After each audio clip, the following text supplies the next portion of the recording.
All right, let's talk about Kirk Cousins, quarterback of the Minnesota Vikings. Hey, Vikings got to win. You got to feel good about that, albeit it was, a little bit not quite as good as maybe you would hope to see from Kirk Cousins in this game. I think part of that was Panthers defense is better than people talk about. I think another part of it was he made some bad plays, but eventually got the win. So let's talk about the negatives of Cousins in this game, the positives of Cousins in this game, and how they were eventually able to beat a pretty good defense. So yeah, let's just get into it, starting off with the play you see on your screen. Going to be a zone coverage play. You have a receiver who's going to be running, deep here on this quarters coverage situation. It's the rookie Jordan Addison running this route, and a lot of times you'd think, okay, these routes probably aren't going to get open, right? Running a deep route, essentially into double coverage. There's a corner and safety deep there with quarters coverage. Well, sometimes something can actually happen that allows you to get wide open. It's kind of, I've made the comparison before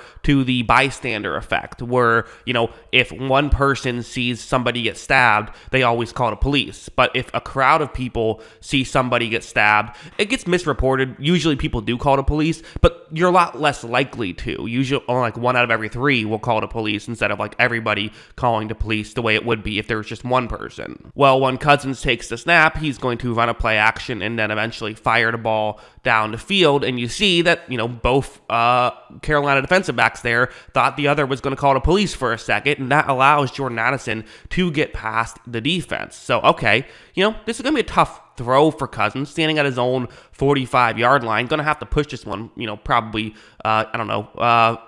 55 yards down the field. That's difficult, although, again, you can make up for it by throwing the ball a little earlier, so you don't have to do that, or throwing it more on a line, so you don't have to do that. But this throw it's underthrown right there, which, again, it's hard, right? I mean, if you mess up the timing if you throw it a little early. It's hard to get the ball all the way down there, but let's just be honest. There are quarterbacks who can throw that one out of the back of the end zone if they want to. Those guys exist in the league. Not a big deal, but definitely one of the ones that showed, okay, Kirk Cousins, who I think is having a good year. It's unfortunate that my first film study on him, I wanted to make one day if I only won. It's just unfortunate. This is probably one of his worser games, in my opinion. Not a big deal, but maybe a sign of things to come. This one was obviously a disaster. This was a disaster, and it's not. I understand what you're doing here. I just don't like these plays. I really don't. Where on paper, the play it's fine. It's a zone coverage play. You're gonna have 3 receivers lined up on that side of the field. 2 of them run kind of deeper towards the back of the end zone. Another runs just towards the flat. You hit the player who's going towards the flat. Hopefully, he can turn the corner, get into the end zone for a touchdown. On paper, it actually feels like a pretty safe play, right? I mean, who for Carolina is going to be able to get over and try and make a play, just not quickly. Maybe it won't get you a touchdown, but feels unlikely that a turnover could happen here. However, when this play begins, again, I see why Cousins is going to make this throw, right?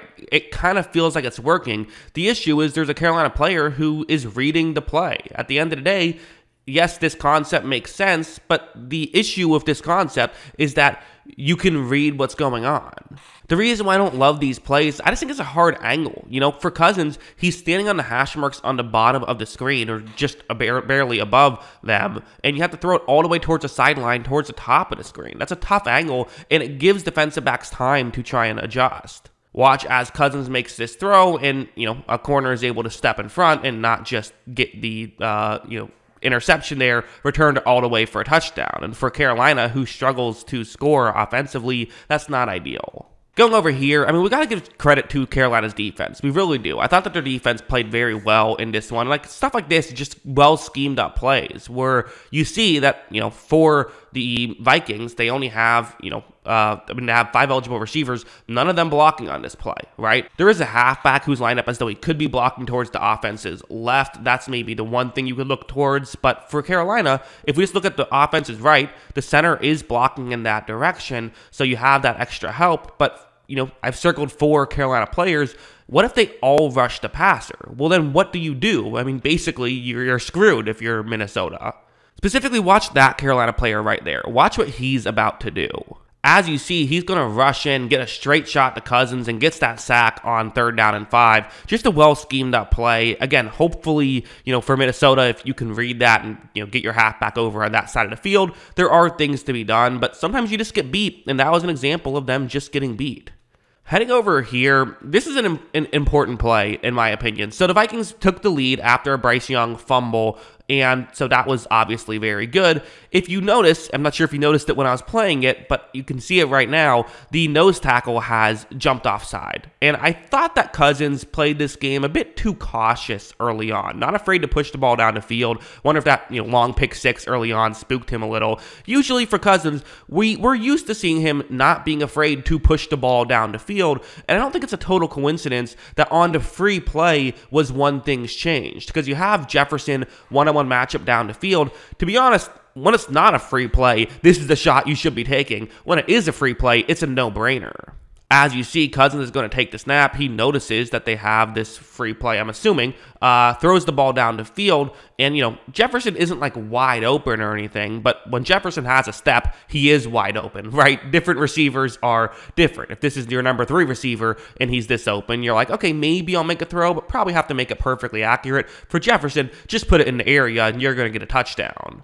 As you see, that's what happens, and that allowed Minnesota in many ways to get back into this football game. Not get back into the football game, but get back into being the Vikings, I should say, because this kind of settled things down. I thought they got that big play, and while this was actually the last points they scored, I thought the offense did look better from here on out. Again, they didn't have to do much. They kind of were just in kill the clock territory after this play, but, when they had to kill the clock, they were able to do it, and their defense, showed up in this game, albeit against Carolina. And one more play I like, this was earlier on in the game. He still did some nice things early on as well, right? When I make these videos, I sort of have to give it kind of a, construction and a narrative, right? And while there were some mistakes and he wasn't, pushing the ball down the field the way he probably should have earlier, he definitely, I thought, did start doing, did still make some plays early on. This one, this is a great play from Cousins. So the way it's going to work, it's actually going to be the tight end on this play who's running a route towards the top of the screen. That's where Cousins is initially going to look against man coverage. Cousins takes a snap, though. He runs the play action. Doesn't love that route, but look at him move and throws off balance and eventually is able to locate Justin Jefferson. This is something Kirk Cousins is capable of. Not really the running around part. That's not a big part of his game, but the just awareness of the field. His field vision has always been very good, and we're seeing it be very good here.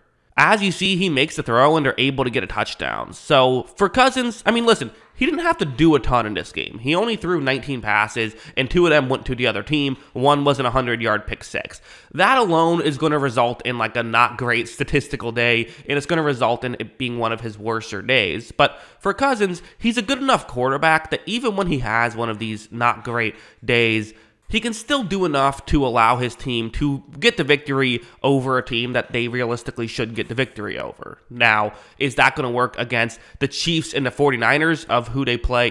Those are 2 of the next 3 teams they play. They do have the Bears sandwiched in there. I don't know. He has to play better than he did against Carolina in those games, for sure, 100%, just has to play better. But it's nice to see that even in his bad days, he's able to do enough to get them a victory. So congratulations to Minnesota. They got a win. Always ironic when the quarterback has their worst game of the season, and that's the one that results in a victory. But hey, football's a team sport. That's how it goes. Those are my thoughts. What are yours? Let me know in the comments below. Always love hearing from you. And of course, as always, thanks for watching.